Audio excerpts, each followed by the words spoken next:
Hello and welcome back. We are the Gambling Databases research team. It's great to be back. We're the group that delivers these in-depth analyses of the global iGaming landscape.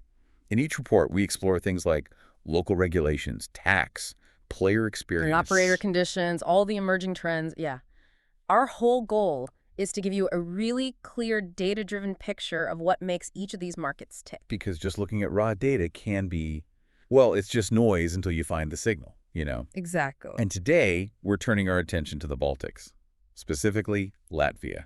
Now, I have to admit, when I first looked at the map, I saw the population about 1.85 million people, and I thought, okay, small country. I was expecting a quiet, maybe slightly sleepy market, but looking at the data we pulled for this, that is absolutely not the case. Not even close. If you assume small population equals, small opportunity or small complexity, you are in for a huge surprise with Latvia. It's one of the most interesting contradictions in Europe right now. It really is a paradox.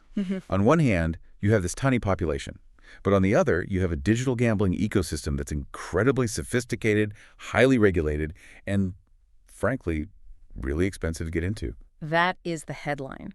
Latvia is a fascinating case study in how a government can engineer a market to look one way on the surface, Right. but function in a totally different way. Yeah. On paper, if you just glance at the tax rates, it looks like a paradise for operators. It almost looks like a tax haven. I saw those headline numbers, and we'll get to them, but yeah, they are shockingly low. They are, but that's the trap, or maybe it's the bait. Because once you peel back the layers, like we've done here, you realize that for a small operator, Latvia isn't a paradise. It's a financial graveyard. But for a huge incumbent, It's a fortress. a fortress that protects you from the competition. I love that analogy. Okay, let's unpack this because I really want to get into how a market can be both those things at once. But first, let's just set the scene. What are we looking at in terms of the raw numbers? So despite the small population, the money moving through the system it's significant. The total gross gaming revenue, the GGR, for 2024 was 352 million euros. 352 million. That's a hefty chunk of change for a country of under 2 million people. It suggests a really high engagement rate. It does, and it's growing. We're seeing 14.8% year-on-year growth, and the projections suggest a compound annual growth rate of about 7.6% through 2028, so the demand is there. And these people are tech savvy, right? The infrastructure seems, the Baltics in general are way ahead of the curve. Incredibly so. You've got 94% internet penetration. Commercial 5G coverage is already at 55%. And here's the stat that tells you everything. There are 121 mobile subscriptions per 100 people. So everyone has a phone. Some people have two. Exactly, or a phone and a tablet. And that translates directly into how they gamble. We're seeing 68% of all wagers are now placed online. This isn't a land-based market anymore. It's all digital. All digital, and specifically 63% of playtime is on mobile. So it's a mature, digital-first, mobile-first market. It is, and it's strictly supervised. The sheriff in town is the IAUI, that's the Lotteries and Gambling Supervision Inspectorate.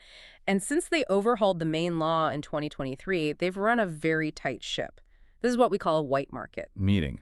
No gray areas, you're either licensed, you're compliant, you're paying your dues, or you're blocked and blacklisted. There's no sort of operating in Latvia. Okay, so a growing, tech-savvy market, strict regulator.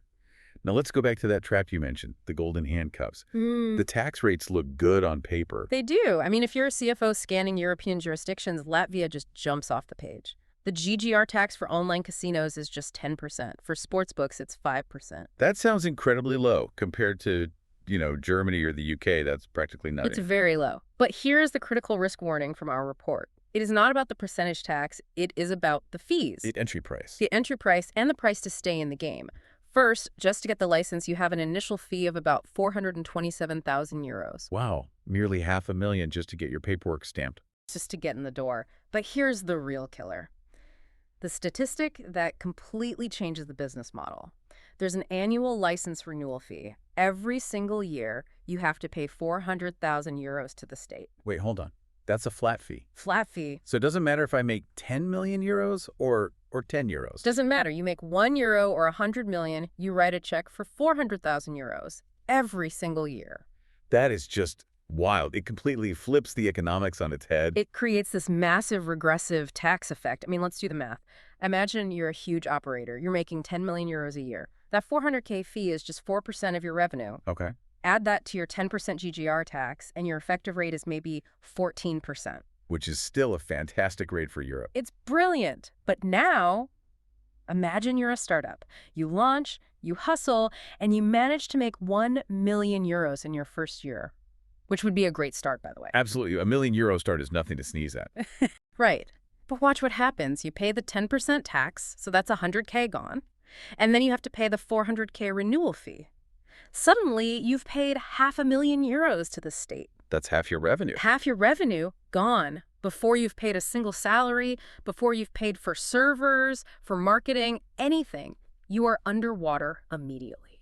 That's brutal. Yeah. It effectively bans small businesses from the sector without actually saying no small businesses allowed. Exactly. It creates a natural floor. You just can't survive unless you have massive volume. The government has essentially engineered a system that says, if you aren't big, don't even bother. And it's not just the money, right? It's the physical requirements, too.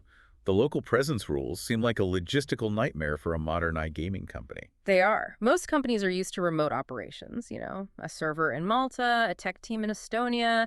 Latvia says, no, you must form a local company, an SIA. Okay, that's fairly standard corporate stuff, though. It is, but it goes further. You have to have a physical office in Latvia, a real office. You must have a local director who actually lives there. You need a local bank account. And you must use a .lv domain. So you need legitimate boots on the ground. You can't just manage this from a laptop somewhere else. You need a full operational footprint in Riga. And before you even apply, you need 1.4 million euros in paid-up capital just sitting in that local bank account. So let's total this up. You need 1.4 million in the bank. You need nearly $500,000 for the license. You need an office, a director, legal fees. We estimate the total initial investment, just to take your first bet, is over 2 million euros. Well, that explains the competitive landscape then. With barriers that high, there can't be many players in the market. And there aren't. It's a classic oligopoly. There are only about 13 licensed operators in the entire country. 13. In a market doing over 350 million euros. 13. And of those, the top 5 hold nearly 70% of the market share. Who are the big dogs? I'm guessing these aren't local startups. No, these are international heavyweights. You have UpToBet. They have about 24% of the market. You've got 11.lv, which is part of the William Hill Group. Phoenix Casino, that's Novomatic, BetSafe. These are all giant multinational brands. Exactly. The market is built for them. They have the capital to just absorb those fixed fees. And in return for paying up, the government protects them from being undercut by nimble startups. It's a moat. The fees are the moat. Precisely. And the moat gets even wider when you look at marketing. Let's say you somehow scrape together the 2 million euros, you get your license. How do you actually get customers? Well, normally I'd say TV ads, social media, sponsor a local team. Good luck with that. Latvia has what our report calls an advertising stranglehold. How bad is it? TV and radio ads for gambling are banned between 6 a.m. and 10 p.m. So basically all the hours anyone is awake. Pretty much, you're shouting into the void. And on top of that, there's a total ban on influencer marketing. No lifestyle targeting. The ads have to be strictly factual. You can't sell the dream. No. You can show the odds, show your logo, but you can't show happy people winning. It makes it incredibly hard to build a brand from scratch. If you're UpToBet, you're already established. Everyone knows you. Exactly. The restrictions just freeze the market share in place. It's really hard to steal customers when you can't even talk to them. So we've covered the operators. It's a closed club.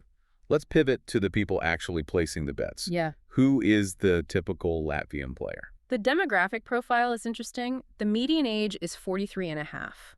So this isn't necessarily a market of 21-year-olds. It's a slightly older, more established demographic. And what are they playing?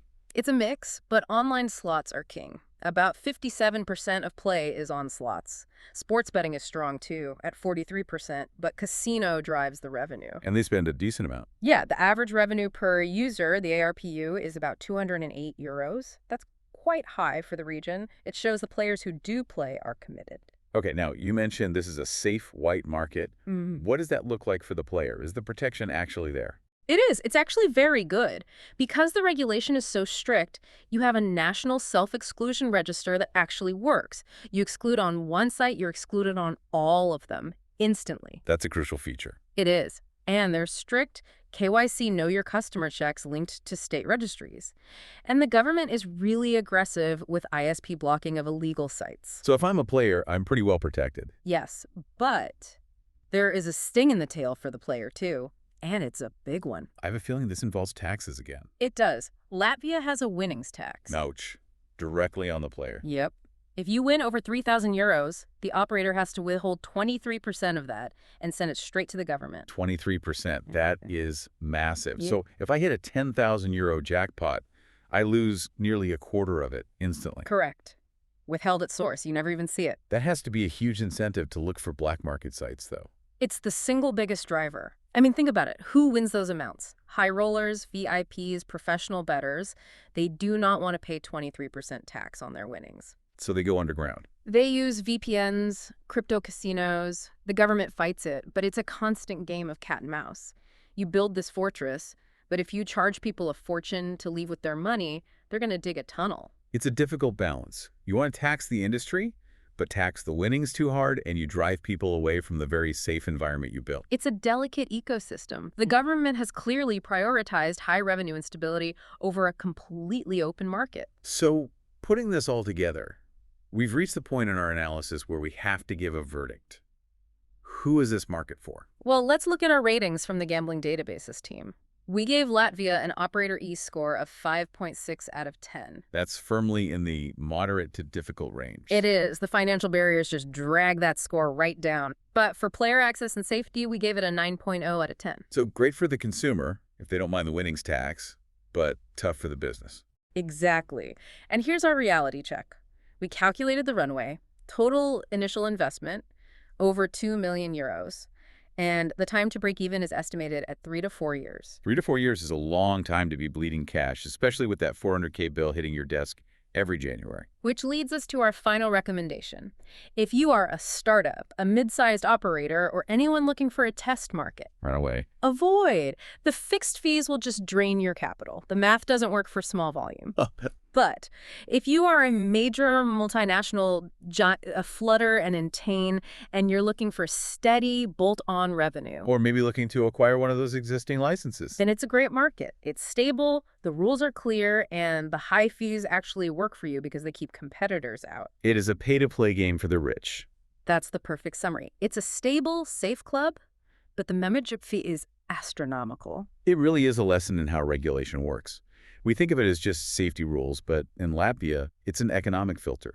It proves that a low tax rate on paper doesn't always mean low cost in reality. Absolutely. It's a lesson in reading the fine print. The 10% tax gets you interested, but the 400,000 euro fee is the story that should make you think twice. And what a story it is. A small Baltic nation that's built a digital fortress. And for those inside, life is good. For everyone else, the drawbridge is up. And that's where we'll wrap up our look at Latvia today, a complex, fascinating market that punches well above its weight, provided you have the wallet to match. Indeed. Always read the full breakdown. For the full text of this and other country reports, visit our website at gamblingdatabases.com. We are the Gambling Databases research team. Thanks for listening, and we will catch you on the next analysis.